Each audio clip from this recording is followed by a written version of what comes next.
Good morning, church.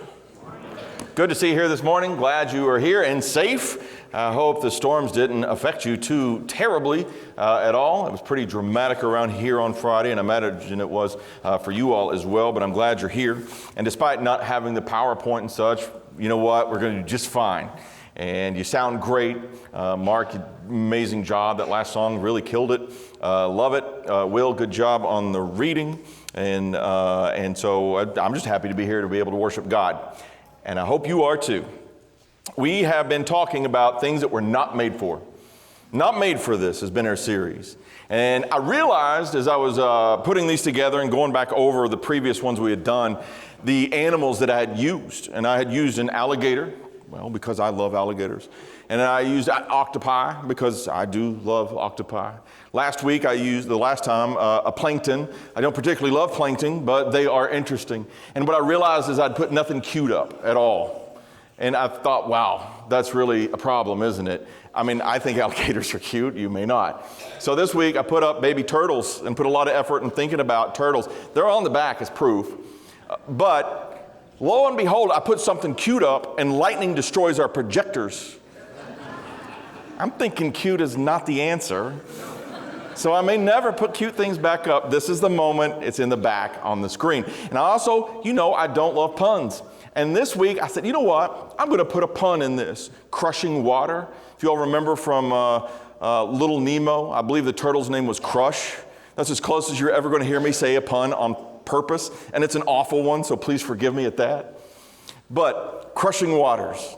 You're not made for crushing waters. It wasn't God's intention for you. We use turtles as an example because, one, we've been using those animals as a way to introduce from God's creation certain principles that God presents for us. I think turtles, particularly the loggerhead turtle, is fairly fascinating. The way that it goes out into the ocean and the way it travels and migrates over massive distances is fairly incredible. There was one turtle that they were tracking, and it covered 22,000 miles from its point of origin to where it went to feed and find a mate and such, and then all the way back. 22,000 miles. That's incredible.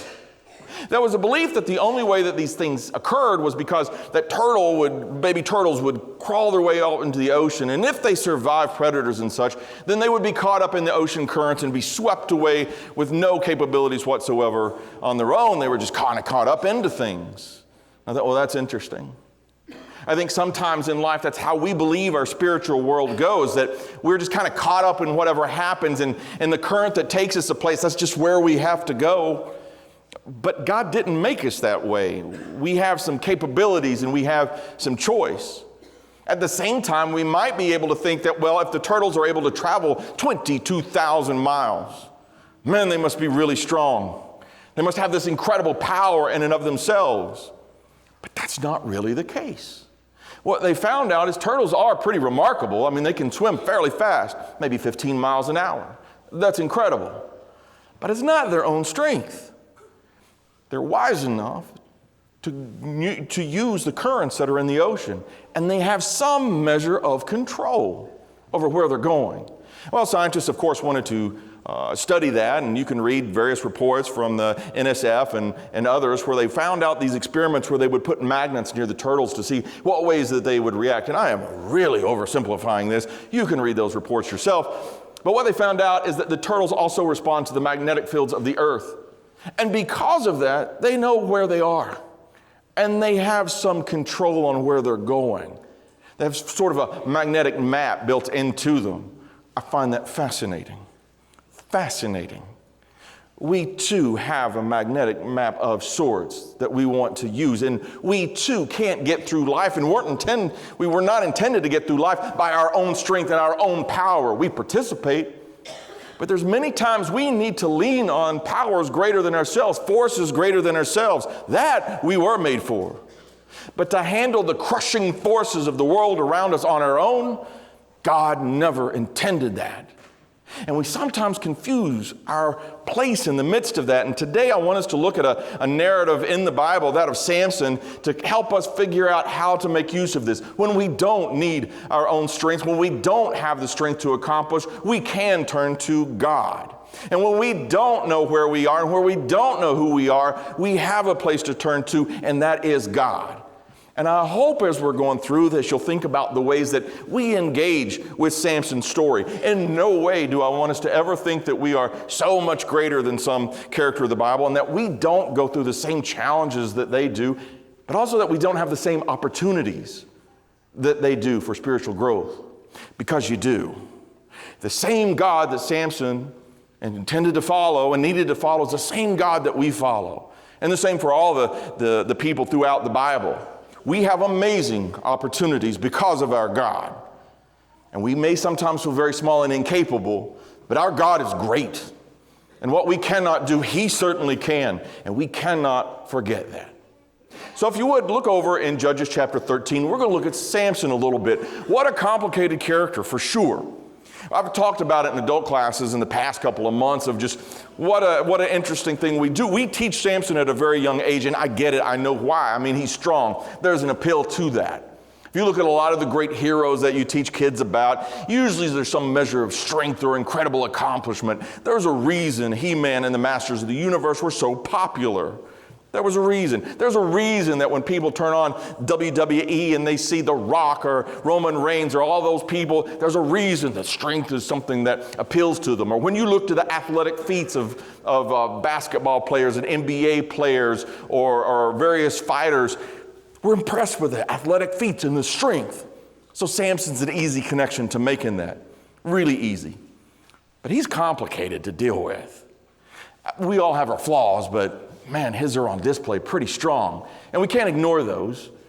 But let's look at Samson. Samson in Judges chapter 13 comes from an unusual birth.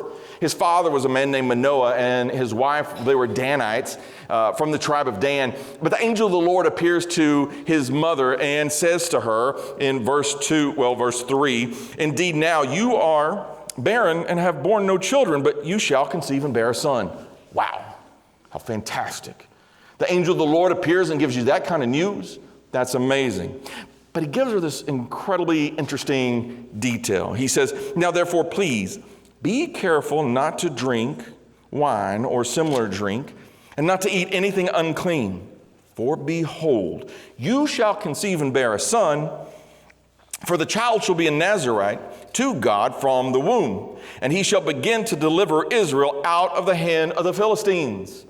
All right, so already there's an incredible detail about the birth of Samson. The angel of the Lord's announcing him. It's a miraculous birth because she had been barren. But he's going to be a Nazarite, not a Nazarene, not someone from Nazareth, but a Nazarite, which is a particular thing that a person would choose to do. You can read the details of it in Numbers chapter 6, verses 1 through 21. We're not going to have time to get into all the details of that, but you'll find out in Numbers chapter 6, verses 1 through 21, there's three principal things that were really noted about the Nazarite in terms of their restrictions that they put upon themselves to devote themselves to God, generally for a period of time.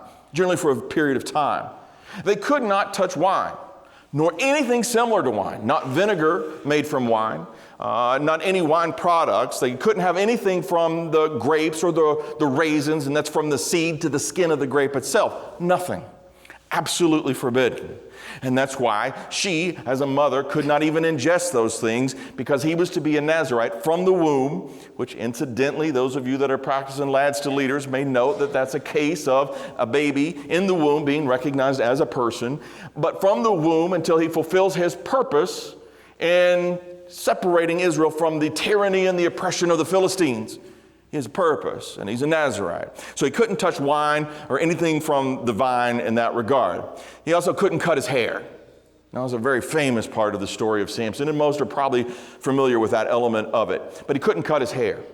That was part of the separation as a Nazarite. And the third was you couldn't come near a corpse because it was unclean, and you couldn't make yourself unclean.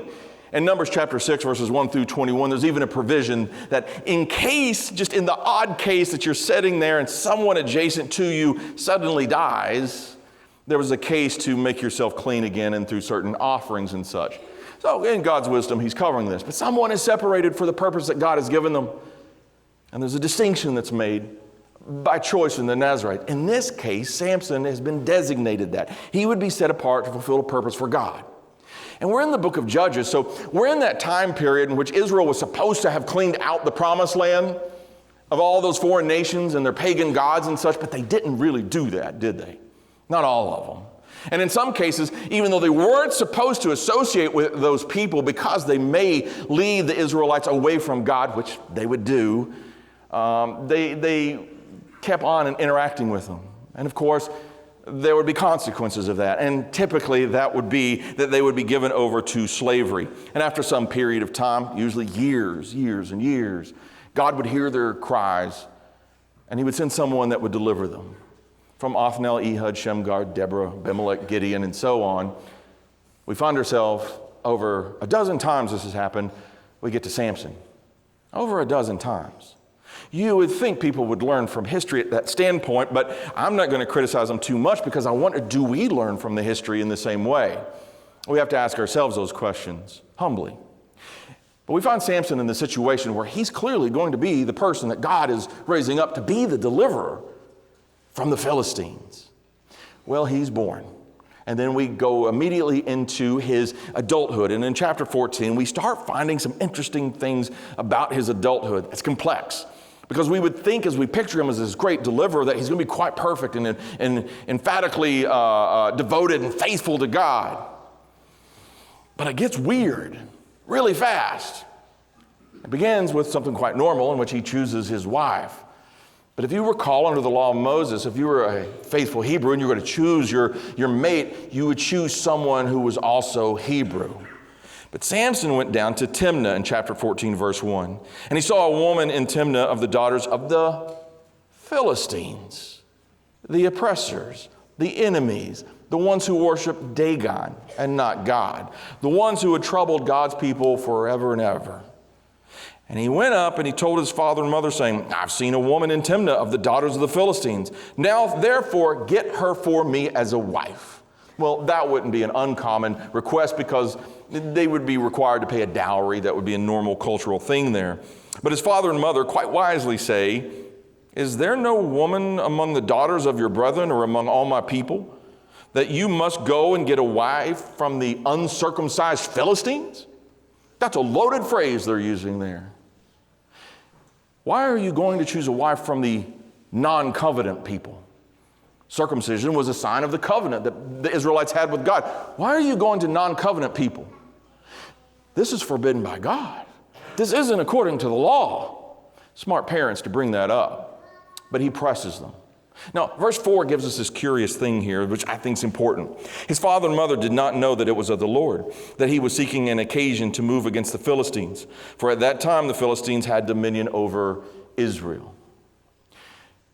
Samson is a man you're going to see that is quite given to his own passion and his desires. Despite his desires and his passions and his intents being quite different than the law of God would dictate, God is still going to use him for his purposes. In spite of Samson's poor choices and faithfulness, God will use him providentially to unfold his plan. Sin will not impede God. People should have would there be a better choice? Yes, of course. Should there be a better, more faithful choice? Yes, of course. Is this shocking? Not so much. We've seen this in other characters in Bible history, for sure. Think about the people who have been given tremendous blessings and capabilities by God, but they didn't quite use them for his purposes, and yet God's purposes would still be fulfilled. Solomon would be an example I would think in my head immediately.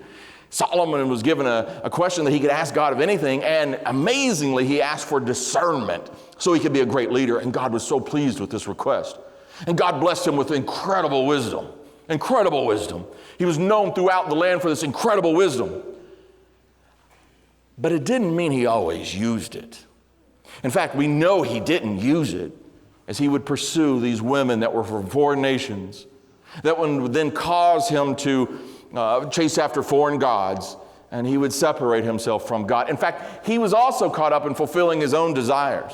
If you believe that he is the writer of the book of Ecclesiastes, you can see that he's chasing after any of these things that would find him pleasure or fulfill him, and whether it's building great things or accomplishing great deeds, and he found they were all vain, they were all empty, and he came to the conclusion at the end that to fear God and keep his commandments, this was the whole duty of man.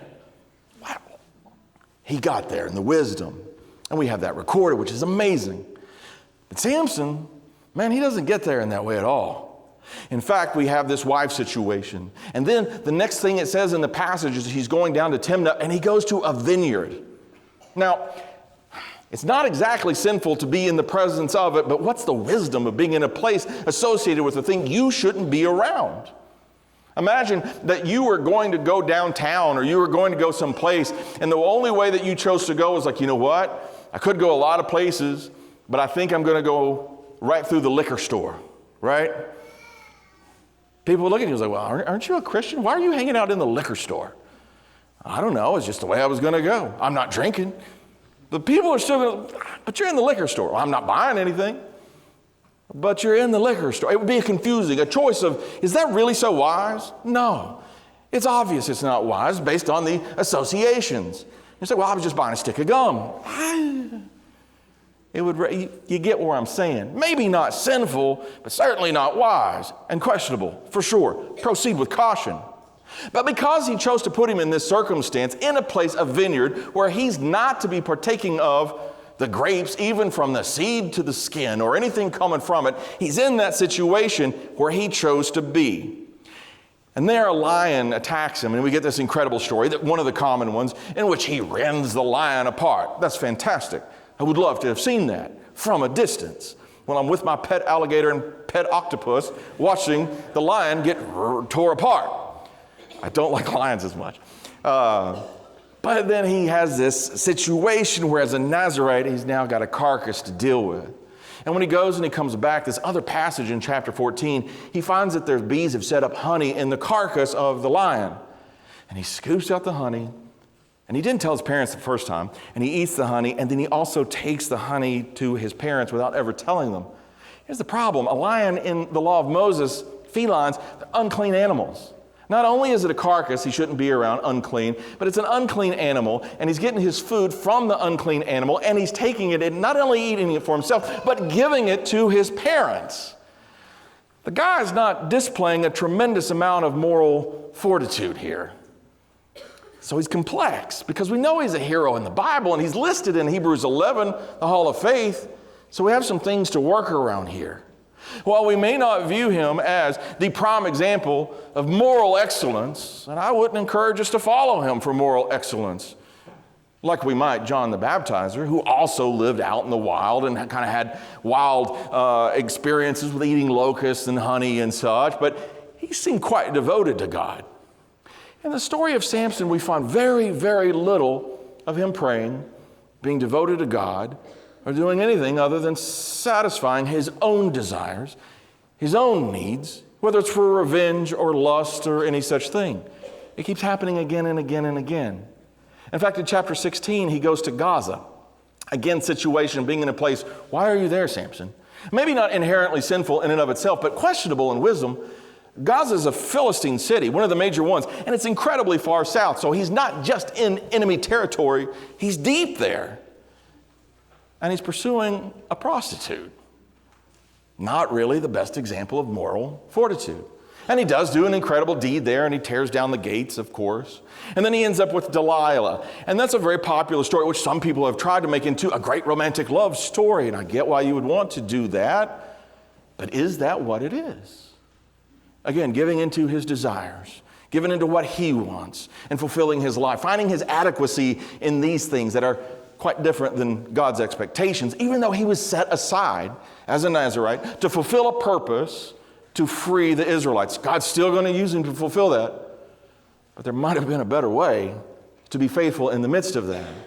And so with Delilah, this woman who pleased him and loved him, and the way he carries on, she's looking for a way to work against him and keeps asking about the source of his strength. And he tells her one lie and then another lie, and he breaks free of the traps. And it seems like he keeps going through this 3 times, and then finally the 4th time he tells her. And then in chapter 16, we find a couple of really interesting things for him. Verse 17, he told her all his heart. And he said, no razor has ever come upon my head, for I have been a Nazirite to God from my mother's womb. If I am shaven, then my strength will leave me, and I shall become weak and be like any other man. She's a Philistine. She's not faithful to God. She's not proven herself very devoted to him. She's clearly, even he knows, working against him. And now he lacks the wisdom and the fortitude and shares his weakness, his vulnerabilities with her, creating opportunity to enhance the Philistine situation rather than draw her to God. And you may say, well, he did say he's a Nazirite to God. He's finally mentioned him. But it's interesting the way he mentioned him. If you go back and you look at the way he mentions God here, it's the word Elohim, an appropriate term to use for God, Elohim. And you would find that in Genesis chapter 1, verse 1. In the beginning, God created the heavens and the earth. That's Elohim. Interesting word, appropriate word. But the way he's using it is almost like it's a title, a designation, not in terms of a relation with God, or that he's finding his purpose wholly and completely in God. And there's a shift in that when we get towards the end of the chapter, and I think that's very interesting. He's not lived his life in any way at this point displaying a relationship with God or displaying fulfilling the purposes of God. Even though he was born to do that, he hasn't done it, and yet God will use him to fulfill his purposes. And so it is, as he fulfills his own desires and his own needs and finds his adequacy in other places other than God, up to this point, that's what we have examples of. And whether it's in finding a Philistine wife or killing the lion and feeding his parents, his own parents, from an unclean animal, or the revenge that he gets in some of these other stories. And even when his own people come to arrest him, they're not trying to not arrest him and give him to the Philistines because of his holiness or his faithfulness or any good thing. They view him as a troublemaker. And maybe they're quite corrupt too. And he does do fantastic things, but even here, as he's captured, we find him fallen, humiliated. This man who should be a great leader, who has had his purpose in that, is finding himself crushed under the weight of finding his adequacy and his purpose in other things other than God. You're not made for that. You're not made for that. But the ending of the story is this fantastic, triumphant moment. It's incredible. And it is the point where we should look at Samson and go, okay, there it is. There it is. He is in the hall of faith in Hebrews chapter 11 with good reason. And we can't utterly dismiss him. In fact, we should be very careful against utterly dismissing him if the Bible recognizes him for a good reason. And we should be very careful lest we condemn our own selves, judging him too harshly, because we need to reflect, are we doing the same things in the way that we live our lives? Do we find our adequacy and purpose fulfilling our own desires or that of somebody else? We have to be very careful and humble in the way we look at him in this. God's given us this example clearly so we don't make those same mistakes. So proceed with caution. But it's in this moment in which he is chained up. His eyes are gouged out. He's been put on display as entertainment for the Philistines. 3,000 of them, of the lords and the ladies, are on the ceiling and they're looking at him and he's performing. He's some form of entertainment for them. But it's in this moment that he prays quite humbly to God. And it's an interesting prayer because whereas before he only said God in terms of Elohim, now he's going to use a much more personal name. Certainly a holy designation. He uses Yahweh in the midst of this. He uses Jehovah, the name of God that he gave to his people, covenant people. He's participating quite differently in the midst of this. So here he was, and he said, let me fill the pillars in verse 26, which support the temple so that I can lean upon them. And the temple was full of men and women. All the lords of the Philistines were there, about 3,000 men and women on the roof watching while Samson performed. Verse 28, then Samson called to the Lord saying, O Lord God, remember me, I pray. Strengthen me, I pray, just this once, O God, that I may with one blow take vengeance on the Philistines for my 2 eyes. Now, maybe he was only doing it because of his 2 eyes and his own self-service. But God was going to use him to deliver the Israelite from the tyranny and the oppression of the Philistines. And so God hears him, and God strengthens him. And in this moment, he knows it's not his own will, his own desires, it's not the finding adequacy in anything else in the world other than God that will fulfill what he needs here, what the Israelites need, what the people need. And so God gives him that strength, and he pushes the pillars, and the temple to Dagon collapses, and 3,000 of these people are utterly destroyed, the lords and the ladies. And he finally fulfills what he was born to do.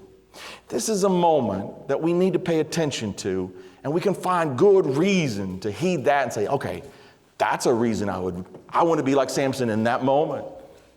Because I have to recognize, like Samson, that my own desires, my own need to find adequacy in other people and places is not going to do it. But if I find it in God, that's where the victory is. That's where the triumph is. And that's no different for us today as it was for him.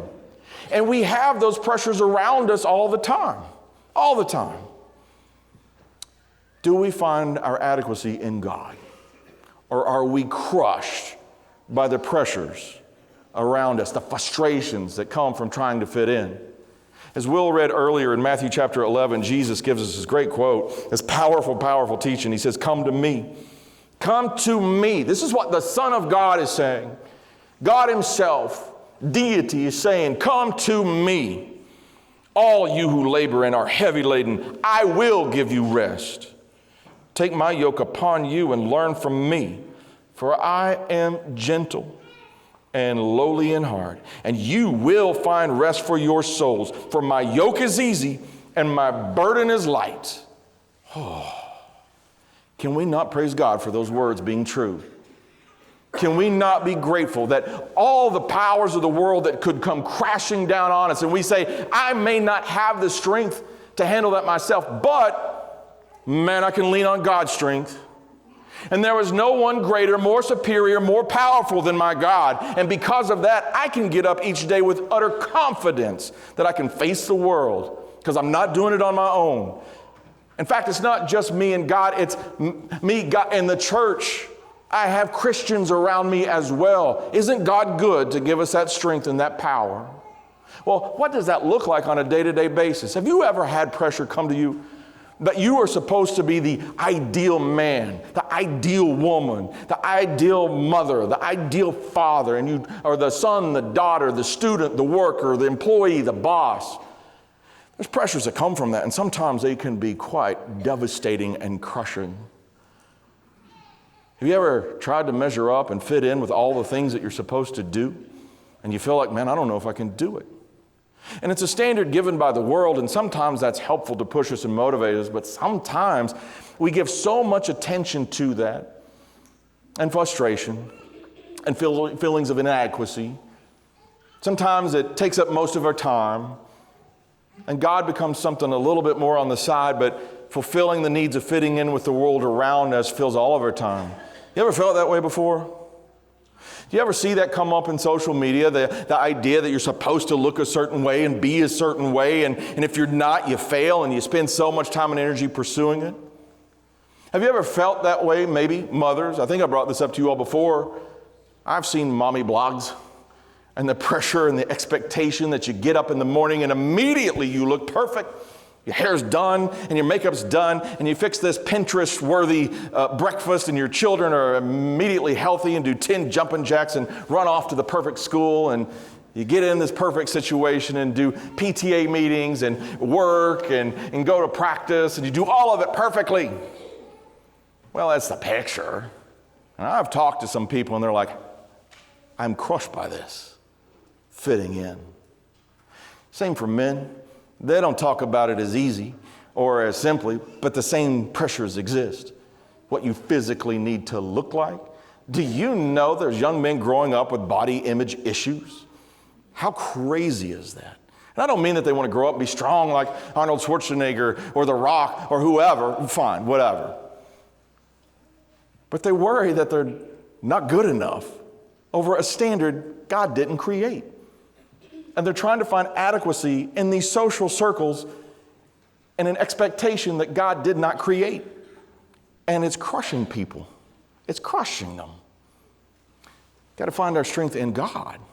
We've got to find our happiness in God. If I find my existence and my adequacy in the things of God, trusting that statement that Jesus just gave us, and I lean into Him, and I'm trying to be the man God wants me to be, Jesus wants me to be, the example He wants me to be, it's going to be okay. If I'm trying to be whatever in this world, the best employee, the best anything, friend, the best uncle, the best brother, the best son, for those of you that count, the best mother, the best wife, the best husband. If you will do that, first seeking God above all other things and give your time and your effort and your energy to Him, and being the kind of person He expects us to be as Christians, and I mean like really give yourself to it, there's a freedom in that. There's a freedom in that. Because I don't have to worry about all the concerns of the world. It'll fall into place.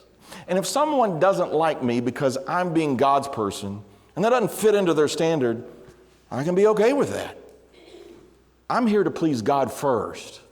It doesn't mean I don't care about other people, especially those with really good standards that are really looking for building me up. Yeah, I absolutely care about those people and respect them and love them. The people that are trying to make you less of a Christian or pull you away, I don't give it any time. I won't give it any time. That's time taken away from God. That's time taken away. If I give my concern to that, then I'm taking that concern away from other people or myself or something that's going to lead closer to God. I don't have to find adequacy in that. Samson did, and it didn't lead to a good place. You can think of a lot of other people who did the same thing. Never leads to a good place, ever. Find your adequacy, your validation in God. You will find contentment in that. You will find wholeness in that. And if you have faith and you trust the Bible, you'll have the path straight to it. We don't have time to go into all the details of that. It's quite vast. But Jesus said that His yoke is easy and His burden is light. I trust that. I trust that. I'll choose my life to follow after that. I think we will as a church. You also don't have to have all the answers in life. You ever felt like you had to have all the answers for everybody in life all the time? You ever felt that way and felt crushed when you failed to do so? I know some people go through that. I love Mark chapter 2. It's a story of those friends that they had a lame friend. He couldn't walk. I don't mean lame like he wasn't cool, but he couldn't walk. And they took him to Jesus. They didn't have the answers. They couldn't solve that issue, but they knew Jesus did. Jesus was the answer. All they did was take him to Jesus. There was a crowd that could have been an excuse surrounding Jesus. Didn't let it be an excuse. It probably was difficult and challenging, but they didn't let it be an excuse. Whatever capability they did have, they were going to use it. Whatever ingenuity they had, they were going to use it. Whatever creativity they had, they were going to use it. To benefit their friend, just get him to Jesus. That's all they got to do, get him to Jesus. And so they got up on the roof, they lowered him down, they got him to Jesus. And what they could not do by their own strength, Jesus could by His strength and power. I wonder if we look at life enough like that. I don't have to have all the answers. I don't have to have all the strength. God didn't expect me to. Wasn't made for that. That's crushing. Because you'll start thinking about your failures and your inadequacies, and you'll think about your insecurities, and they'll tumble all over you, and that's okay. What I can't do, God can. And He may do it through you. What I can't do, He may do through you. What you can't do, He may do through somebody else or me in the congregation. We have each other in that. They got their friend to Jesus. Think about that in terms of evangelism. That's one of those things that sometimes is really hard. We know it's an expectation, go into all the world and teach, and we think, well, oh man, but how do I get people to appreciate the Bible? And do I have a complex number of apologetic lessons to get there? And do I need to talk about manuscripts and the whole history of words? And can I put these perfect proofs together? And can I, stop. What if I just get them to Jesus? What does that mean? Instead of giving them a number of reasons to go to the Bible, what if I just sat down and said, do you know the Jesus of the Bible? Not the Cliff Note version. Even in high school, when you used the Cliff Notes to try to get through a test really quick, you knew that was cheap. You knew it. I don't want to do the same thing with the Bible. What if we just sat down and allowed someone to engage Jesus in the Bible? Maybe it's saying, hey, I can read my Bible for like 20 minutes at work during lunch. You want to read that with me? I'm in Matthew. Matthew's trying to explain to people that Jesus is the Messiah that the Jewish people were looking for, and here's what he's going through. But I would love for you to see the Jesus in the Gospels, or John. Man, Jesus is deity. He's deity, man. And he does these amazing things, and he shows tremendous compassion and love and care, really what a Christian should look like. I would wager that most people here, the way you grew to appreciate the Bible and Jesus is because you engaged with it. Primarily, you probably engaged with it. There was probably a story that you read, a series of stories, probably compassionate people that simply showed you Jesus, not just by their actions, but by their teachings and words as well. The combinations, you can't have one without the other. And you saw what it meant to really be a Christian, and you saw what it meant, who Jesus really was, and you recognized him, and you knew him, and it's that simple. We don't need to make it overly complex and lean too much on our own intellectual powers as we perceive them, or our own creativity as we perceive them. Those are fine and good and necessary to build up skill, for sure, work on those. But sometimes you just need to lean on that power greater than yourself and go to the Bible, because it's greater than all of us, in its truth, in its purity, in its excellence, the way that God created it. It can answer a lot on its own. Sometimes we just introduce it to people. That simple. Doesn't have to be anything more complex. I love that story in Mark chapter 2. They just got their friend to Jesus. Maybe that's a step for us too. And as we get stronger, we'll build on it. Next week, we're going to talk about getting stronger and what that means. Yeah, you're not made to be crushed by the waters, for sure. And sometimes we need to lean, just like the turtles do, on forces greater than ourselves. Spiritually, that's the Word. Spiritually, that's prayer. Spiritually, that's going to God. Spiritually, that's leaning on the church. Spiritually, it's recognizing it's not about me. It never has been. It's about us, the church. But it's about us holding God at the highest and fulfilling His purposes. In 1 Peter chapter 2, verse 9, we know our purpose. Peter writes, "You are a chosen generation, a royal priesthood, a holy nation, His own special people." You're set apart. Just like Samson was set apart for a purpose, you're set apart. You chose to be if you're a Christian. Why? That you may proclaim the praises of Him who called you out of darkness into His marvelous light, who once were not a people, but are now the people of God, who had not obtained mercy, but now have obtained mercy. And it's not just for us in this building right now or those listening at home now, but the invitation is for all. And we get to participate in proclaiming that message to the world. I don't want to hold back. I want that message to go out as clearly and beautifully and as excellent as it possibly can. And that'll take all of us. And we don't lean on our own strength on that. We lean on God. This week, I want to ask you to challenge yourself. Do not have a life defined by trying to fulfill your own desires and your own determination of your own standard of what it means to have a meaningful and purposeful and successful life. It will always fail you outside of God. Reflect on yourself and say, do I need to adjust that? That's just being honest. That's just learning to grow. And seek God more in your life. Include God in what kind of person you're going to be as a husband, as a wife, as a father, mother, son, daughter, whatever, as an employee, as a church brother or sister. Seek God first and foremost. Find your adequacy in Him. And if you struggle with it, take it to Him. And if you keep struggling with it, take it to your brothers and sisters. Find a solution, but don't let it crush you. You weren't made for that. Not at all. Today, we want to encourage you to engage in your spiritual life. We're going to offer an invitation. I know we got some visitors here, and so I just want to make sure that you know this is a time in which we look for victory in Jesus.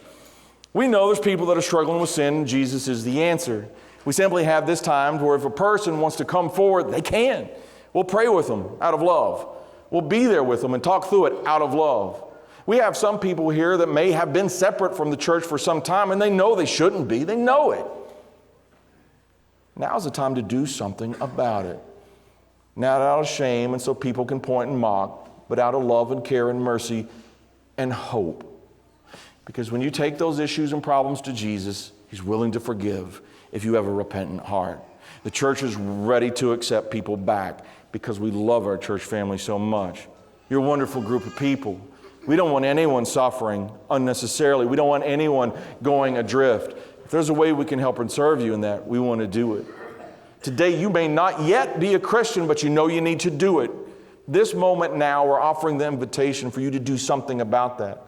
Maybe it's to learn the Word a little bit better and to come to know Jesus a little clearer and find out what it means to obey Him. What's repentance mean? What's confessing Christ mean? What's commitment mean? What is sin? What is God's purpose in salvation for you? What is baptism and how do you do it? We can answer those questions because God gave us those answers in His Word.